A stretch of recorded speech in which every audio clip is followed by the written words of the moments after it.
Becky gets a page turn. There it goes. So I work at Colorado State University with the Colorado Climate Center. As Casey said, I am a drought specialist. I'm also working on my PhD. While I do that, our office conducts weekly updates where we look at the current climate conditions and drought conditions, largely in the upper Colorado River Basin, but also through the rest of Colorado. So we do those weekly updates and we put out weekly summaries, and anybody here is welcome to listen to our webinars every Tuesday morning at 10 a.m. or get the summaries emailed to you or download the summaries from the website if you're so interested. So first I'm going to kind of define what we look for to define drought, and then do our current conditions around the region, and then a quick outlook where I'll probably frustrate most of you and be very wavy and not tell you anything very specific that will satisfy your curiosity. So we, at the Colorado Climate Center, we report to the U.S. Drought Monitor in terms of conditions in our area. And the website there is droughtmonitor.unl.edu. I'm sure some of you have seen it. It's a weekly product. It's based on information up to Tuesday morning at 7 a.m. And then the product actually gets published on the website on Thursday morning. So their process is a huge process that includes objective statistics and indices, but it's also a little subjective. It includes impacts and anecdotes. So very involved process. And a lot of their statistics are based on precipitation, stream flow, water supply, and soil moisture, and the deficits of those.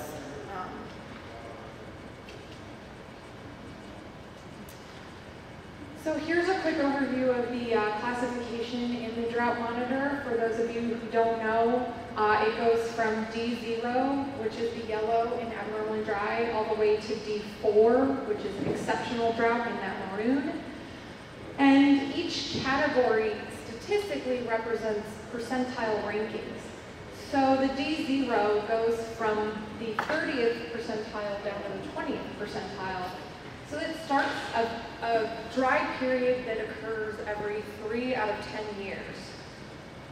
And then the percentiles get lower and lower until you get to a D4, which can represent conditions in the 2nd percentile or below. So you're talking about droughts that occur once every 50 years or once every 100 years.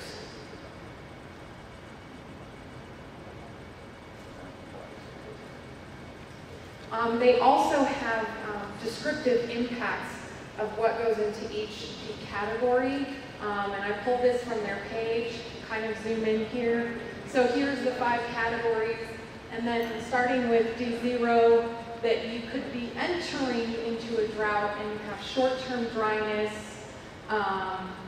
with slowing in planting and growth of crops, or you're coming out of drought and you still have deficits, or your crops haven't recovered. And you can see it goes down and talks about crop and pasture losses are likely in D2, water restrictions are imposed, and in a D4 you're looking at widespread crop and pasture losses, water supply shortages, and dire situation.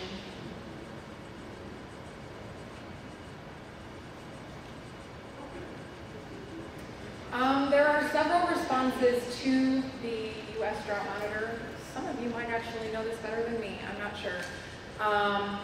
As far as Colorado's state response plan, there is the Colorado Drought Response Plan, which was written after, mostly updated after 2002, because the state was not really prepared for that severity of a drought.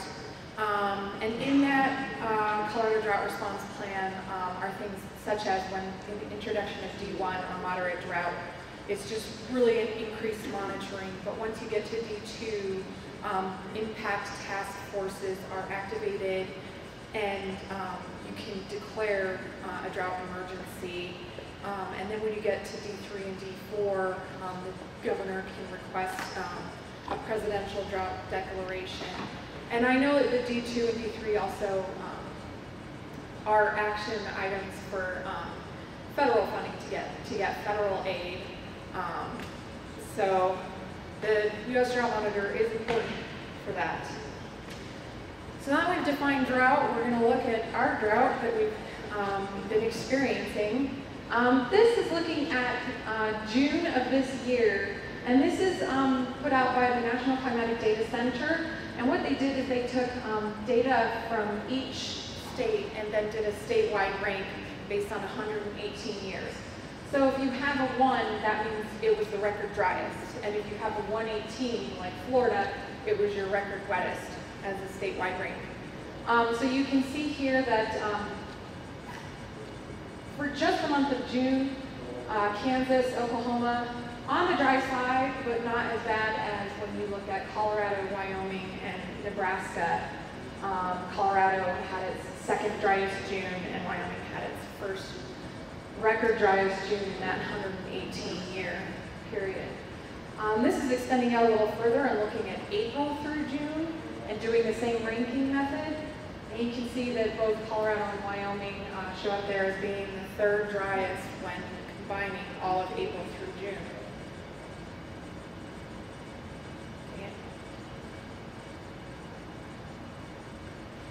And then this is January through June.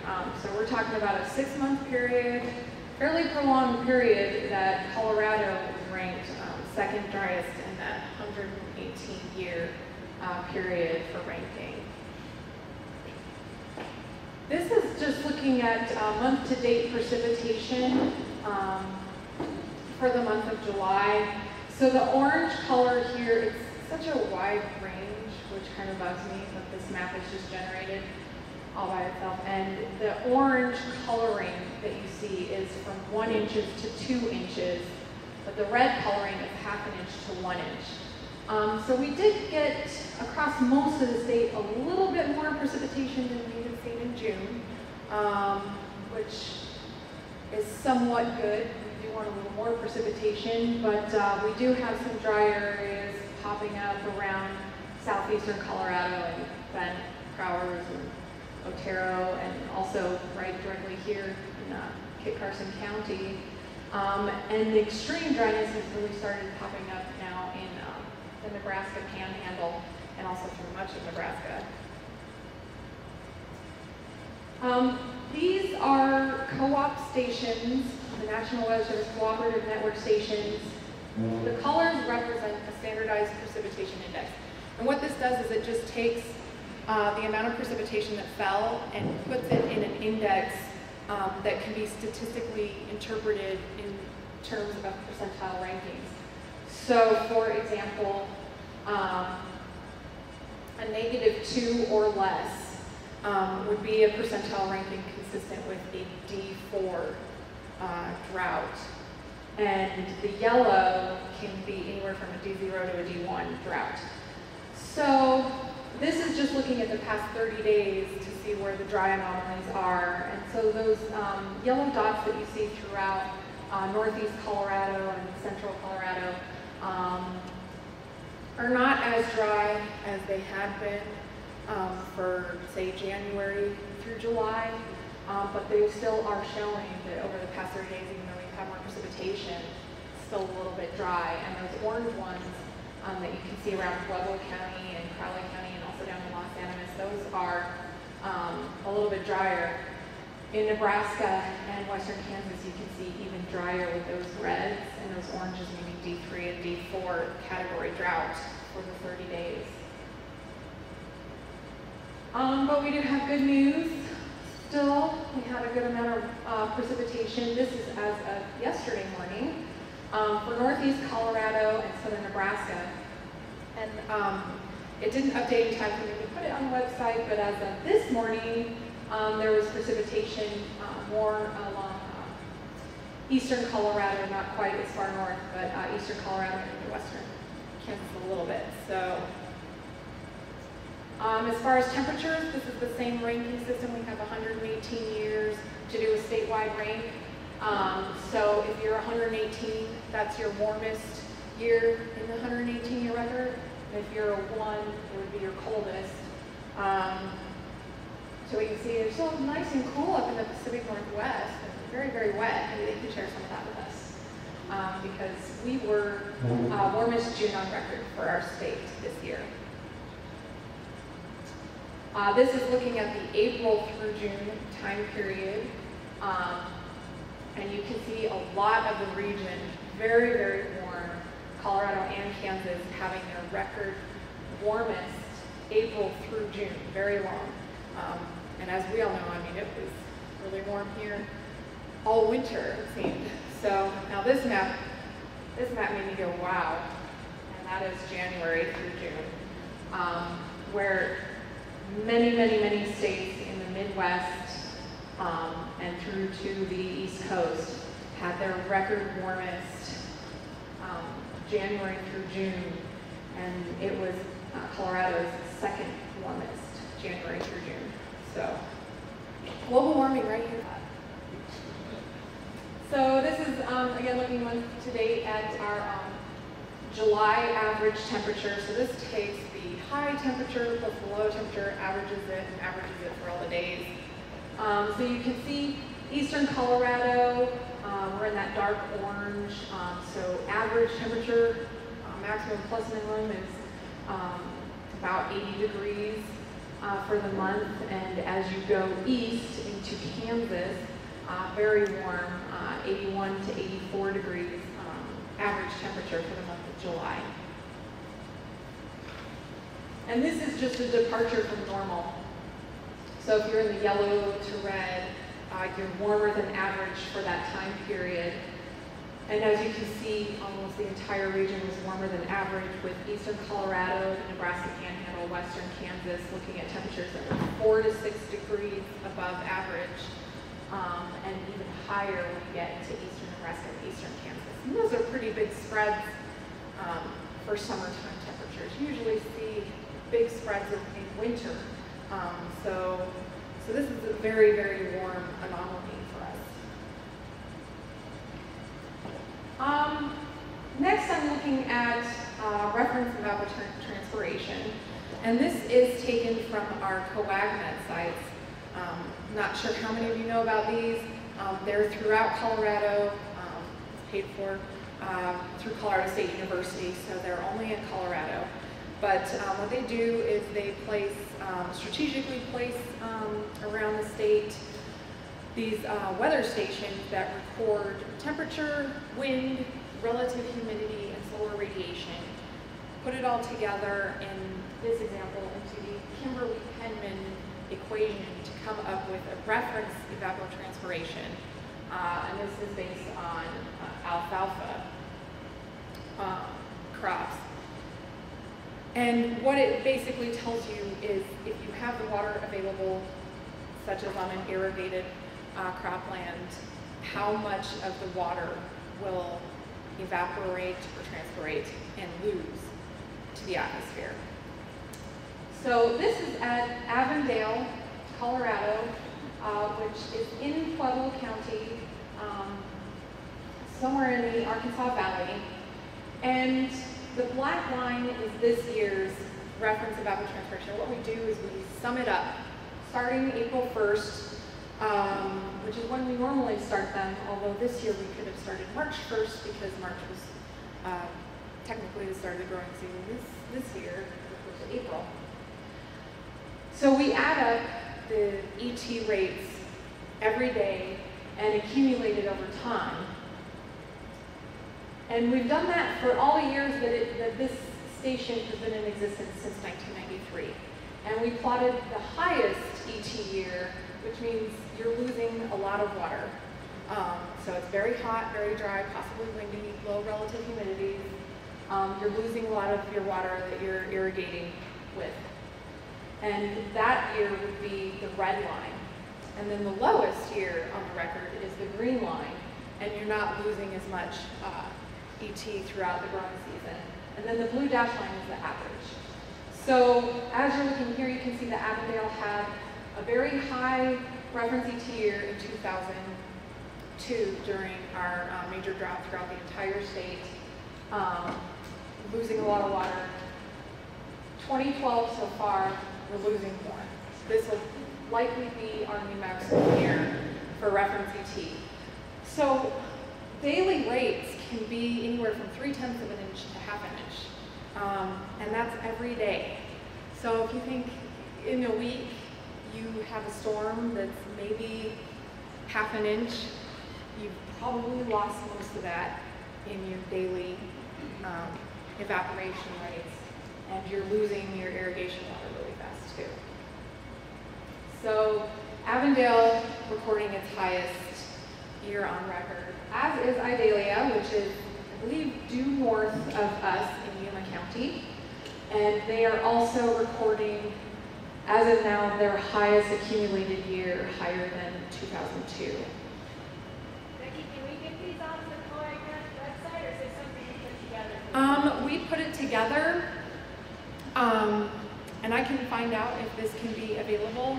But what we've basically done is taken the data that's on the COAGNet website and plopped it into an Excel spreadsheet and then added up. But I can see if that can be added If on. you were wanting something, if you would like to have this kind of graph for another site, can we ask you guys to do that, or do you not do that? It's possible. The sites that I have on here are the ones that we have that are longer term. So there are a lot of newer sites that are still being implemented, and they don't have the long term bit where you can compare it. But you can still see what this year is doing based on that. So my email's at the end, and yeah, if you just want to email me, we can see what we can work out for that. But the ones that I've put on here, I know for sure were the longest term stations with continuous data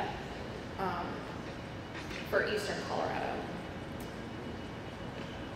And finally, this is Lucerne in Weld County near Greeley, and they are also recording their highest ET year so far, which is above their record year before it was 2006.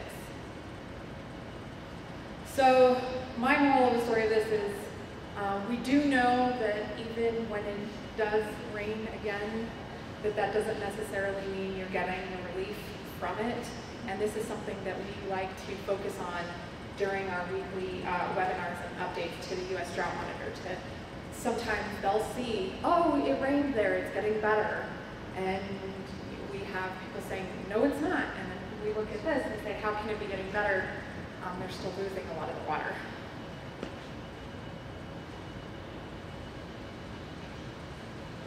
I just found these maps probably in the last month, and I just thought they were kind of interesting. A lot of you guys probably already know what a lot of this looks like, but the green shading shows minor growing areas and major growing areas for corn.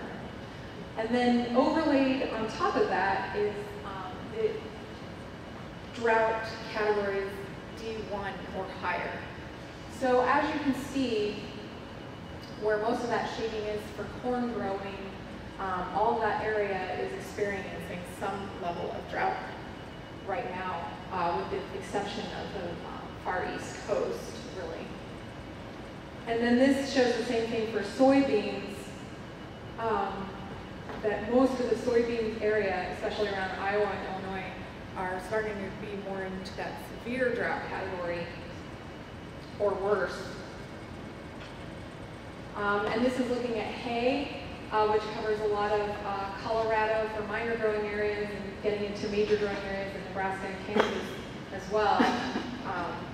All of that suffering from this drought, which is very widespread, as you can see. And then finally, that shows the cattle map of cattle areas, and the majority, until you get down into the southern region, is covered in drought. So this drought is very widespread and is majorly affecting a lot of the pasture and rangelands.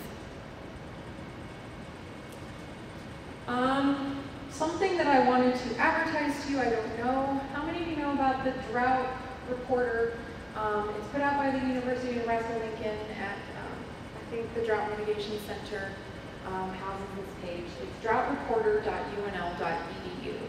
And if you go to it, you can see specific impacts reported at a county level.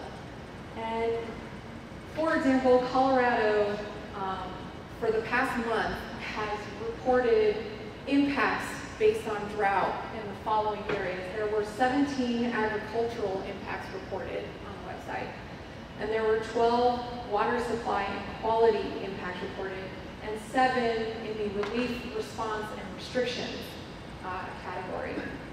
And you can see Kansas also reported 19 agricultural, Nebraska reported 11 agricultural, and this is statewide. So anybody can report impacts.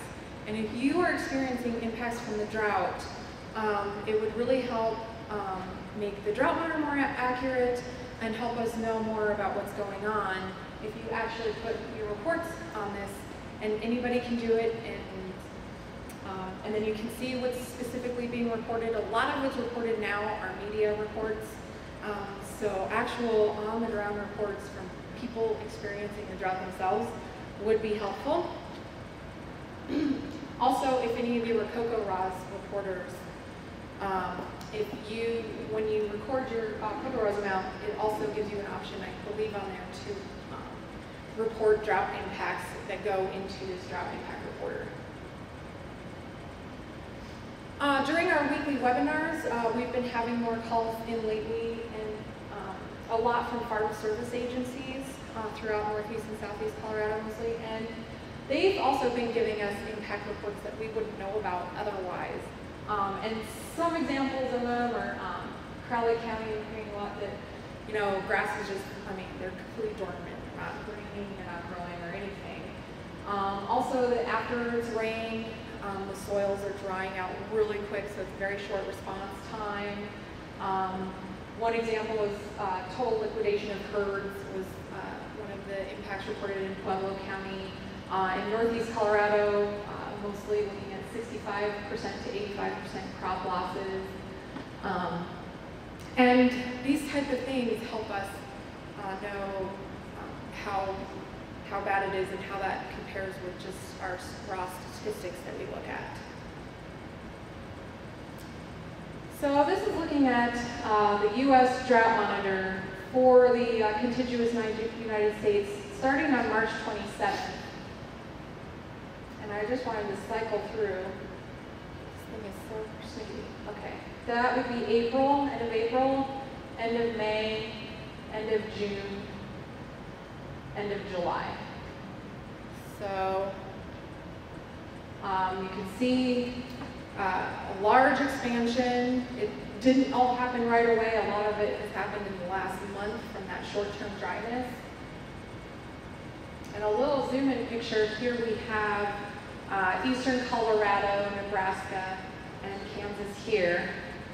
So what we're looking at is widespread D3, which is the extreme drought category, and a couple of spots in western Kansas, southeast Colorado, central Nebraska of that D4 category, which is the worst you can have. I did contact somebody in my office this morning after the webinar this morning. There have been changes made based on the precipitation we've had. I can only tell you about Colorado. I can't really tell you. I don't think there have been a lot of changes in Kansas and Nebraska so far, but that might change. But a lot of the D3 is coming out of northern Colorado and going west, where they had very little snow, but now they're getting some of that monsoonal moisture, and that's really been helping them out. Hasn't been helping out eastern Colorado so much, so most of that D3 is staying. The D4 is not getting any bigger at this moment. And then the D3 is also extending a little bit further south into Los Animas County, also in that tiny little dot around Arapahoe County. So that's a look at the current situation. Brief look at the outlook. I don't know how much time I have. I'm doing okay. Okay, This is from the Climate Prediction Center. You can look at their 1 month outlook and 3 month outlook for temperature and precipitation. So this is looking out 1 month from now at the temperature, and you can see that across most of the region, we're going to continue to see those above average temperatures. And I think this is because they don't really see movement of that high pressure that's just been parked in the Central Plains, Central Southern Plains, not really going anywhere. And we're still going to have those warm temperatures continue for a little bit. This is the 1 month outlook for precipitation. You have the above average likelihood of above average precipitation down around the Four Corners region and in the Southwest, and that's primarily from the monsoon season right now. And that's going to have trouble shifting any further east with that high. It does it every couple of days, but then it quickly moves back to the west and stays over there. And because of that high and the hot temperatures, that also means that there will be a likelihood of the below average precipitation across the Central Plains. This is looking out 3 months, and the situation does not look any better in terms of temperature, where we're looking at likelihood for above average temperatures across most of the region. And the similar pattern that we're going to see for the 3 month outlook, just the above average precipitation over the Four Corners region.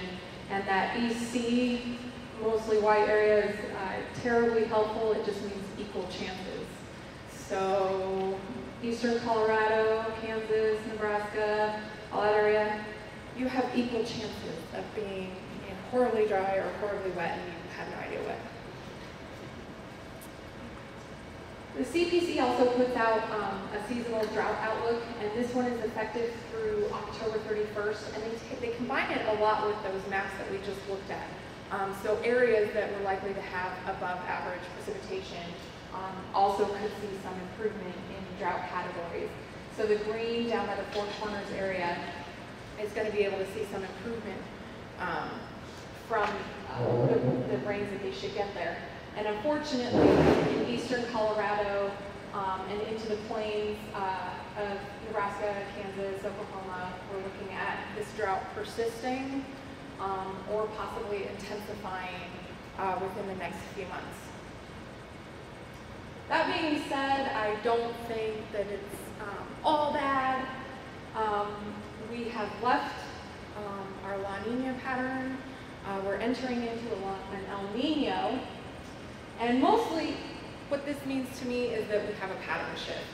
So it's not a guarantee what our weather's going to do in an El Nino or a La Nina, but we've been in a La Nina for the past 2 years, and eastern Colorado, particularly southeast Colorado, has been very, very dry for the past 2 years. So perhaps a pattern shift is what we need for next year to look a little bit better. And on the left, just to show you, this is a composite where they took long-term average precipitation and then subtracted or took the difference between the long-term average and between El Nino years. So this shows that in all the climate divisions of Colorado, most of Nebraska and Kansas, was generally just a little bit wetter in the El Nino years than the long-term average. Again, that's not 100%, it's not foolproof, but I'm crossing my fingers that this is going to be at least a closer to average year than the past couple of years. It might not be record wet, but hopefully closer to average. And just for comparison, strong La Ninas is on the right side. And so you can see we had 2 La Nina years in a row, and one of them was particularly strong. And usually that means slightly drier than average, and we were definitely drier than average. So hopefully what's on the left will pan out. And that's all I have.